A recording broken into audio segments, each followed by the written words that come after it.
Have you ever noticed how the world changes at sunset?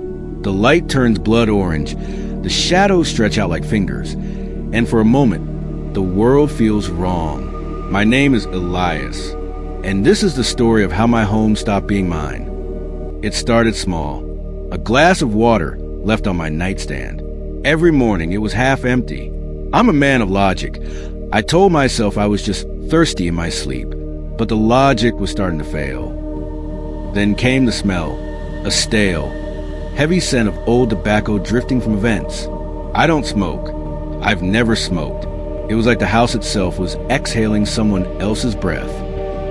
The evening I found the chair was the evening I stopped sleeping. I live alone, but there was the dining chair pulled out just an inch, as if someone had been sitting there watching me and had tucked it back in just a second too late.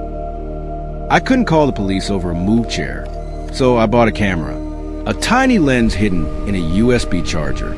I plugged it in, facing the pantry, and waited for the night to tell me its secrets. The first few nights were silent, just hours of grainy, gray footage of an empty kitchen. I almost felt foolish. I almost felt safe again. Then at 3:14 a.m., the pantry door slid open. A man stepped out. He was impossibly thin, his skin like wet parchment. He didn't look for money. He didn't look for food. He walked straight to my bedroom door, and he just stood there. He pressed his ear against the wood, closing his eyes, listening to me breathe. He stood there until the sun began to rise. I didn't wait for him to come back. The next morning, I grabbed a sledgehammer. I didn't care about the damage. I needed to know where he went when the lights came on. Behind the drywall, I found it. A nest. My missing mail, my old sweaters, and a calendar. Every day I had lived was crossed out. But today's date? Today was circled in red. It said, replacement. That's when I heard it, from the other side of the wall. Clack. My front door deadbolt, sliding shut.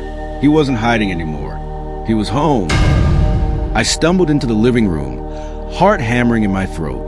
And there he was, sitting on my sofa, wearing my clothes, mimicking my exact posture in the dying sunset light. He looked just like me. I ran. I left everything behind and moved 3 states away.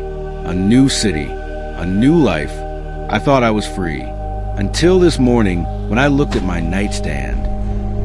The glass was half empty, and as the sun began to set, a dry, thin whisper drifted from the vent above my bed. It only said 2 words, welcome home.